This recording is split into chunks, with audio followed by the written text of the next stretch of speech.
જય હિન્દ વિદ્યાર્થી મિત્રો, આ વિડિયો લેક્ચરમાં આપણે વિજ્ઞાન વિષયના MCQ ક્વેશ્ચન જોવાના છે. 2025-26માં આવનારી પરીક્ષાઓને ધ્યાને રાખી અને જે સંપૂર્ણ નવો સિલેબસ છે એના મુજબ જ તે અને તાજેતરમાં લેવાયેલી પરીક્ષાઓના નવા માળખા મુજબ પૂછાવાની ખૂબ જ શક્યતાવાળા પ્રશ્નો અહીં લીધેલા છે. અને આ ટેસ્ટના કારણે તમારે MCQ વાઇઝ રિવિઝન પણ થઈ જશે અને સ્વમૂલ્યાંકન એટલે કે ટેસ્ટ પણ તમારી ખુદની લેવાઈ જશે, જેને કારણે તમને ખ્યાલ આવશે કે મને કેટલા વિષયમાં કેટલું આવડે છે. તો પ્રથમ પ્રશ્નની શરૂઆત કરીએ. ભારતમાં એકમને માન્યતા આપતી સંસ્થા કઈ છે? દરેક વિજ્ઞાનમાં અલગ અલગ એકમો હોય, અલગ અલગ વસ્તુઓના, તો એને માન્યતા આપતી સંસ્થા કઈ? A bureau of international standard, bureau of Indian standard, branch for Indian standard, Indian standard institute. સાચો જવાબ છે option B, bureau of Indian standard. આગળ જઈએ. એસઆઈ પદ્ધતિમાં એસઆઈનું પૂરું નામ જણાવો. Standard of international, system of international, special international કે institute of standard? B, system of international. ભૌતિક વિજ્ઞાનની CGS પદ્ધતિનું પૂર્ણ નામ જણાવો. Semigrade system, semigram system, centigrade gram second કે semigram second? D, semigram second. બળનો SI એકમ કયો છે? કિલોગ્રામ, ન્યૂટન, જૂલ કે પછી વોટ? બી, ન્યૂટન. ન્યૂટન જે છે એ બળનો SI એકમ છે. અર્ગ શેનો એકમ છે? ઝડપ, કાર્યશક્તિ, લંબાઈ, દળ? બી, કાર્યશક્તિ. કયા ભારતીય ગણિતશાસ્ત્રીએ વૈજ્ઞાનિક સંખ્યા માટેનો સિદ્ધાંત આપ્યો? SR શ્રીનિવાસ, વર્ધન રામાસ્વામી, શ્રીનિવાસ રામાનુજ કે CR રાવ? સી, શ્રીનિવાસ રામાનુજ.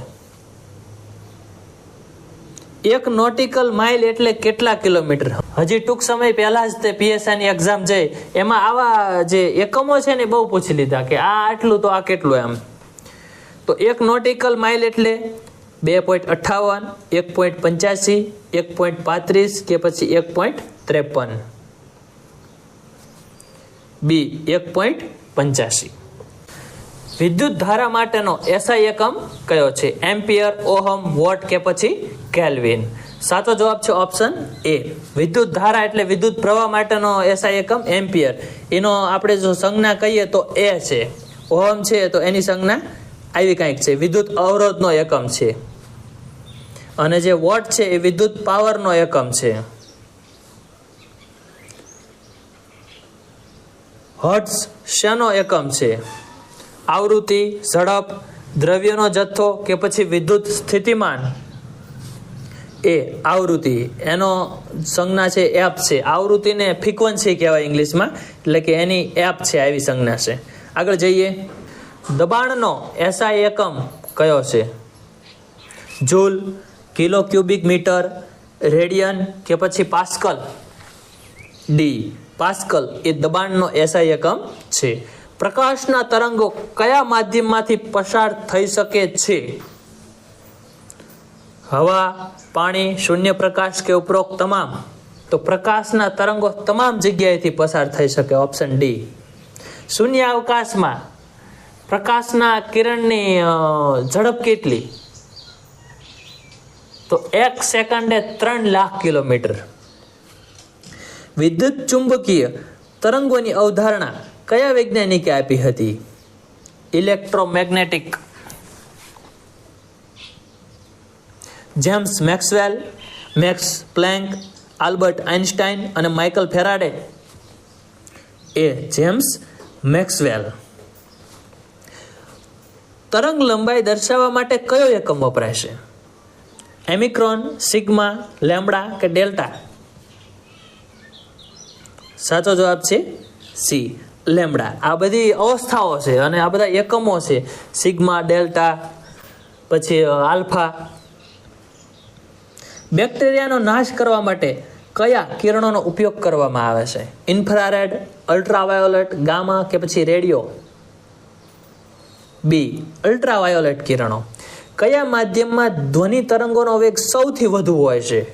આ જે બોલીએ છીએ એનો વેગ સૌથી વધારે હોય છે. પ્રવાહી, વાયુ, શૂન્ય અવકાશ કે પછી ઘન? ડી, ઘન. ઘન પદાર્થ છે એમાં સૌથી વધારે હોય. તમે સામાન્ય રીતે બેન્ચ ઉપર બેસો ને અને કાન રાખો ને બાજુમાં બેન્ચમાં ટક ટક ખખડાવો કે પછી ટેબલ ઉપર, તો તમને આમ બહુ ક્લિયરલી તમને સંભળાશે. વિદ્યાર્થી મિત્રો, જો તમને વિડીયો ગમ્યો હોય તો લાઈક કરો, ચેનલને સબસ્ક્રાઇબ કરી શકો છો અને તમારી જેમ તૈયારી કરતા બીજા તમારા વિદ્યાર્થી મિત્રો ભાઈઓને તમે મદદરૂપ પણ થઈ શકો છો શેર કરીને. એટલા માટે જો તમને અમારી ભણાવવાની શૈલી પસંદ આવે તો સબસ્ક્રાઇબ કરી શકો છો. અને આગળના બીજા વિડીયોમાં આપણે ઉત્સાહભેર ફરીથી મળીએ. ત્યાં સુધી વાંચતા રહેજો.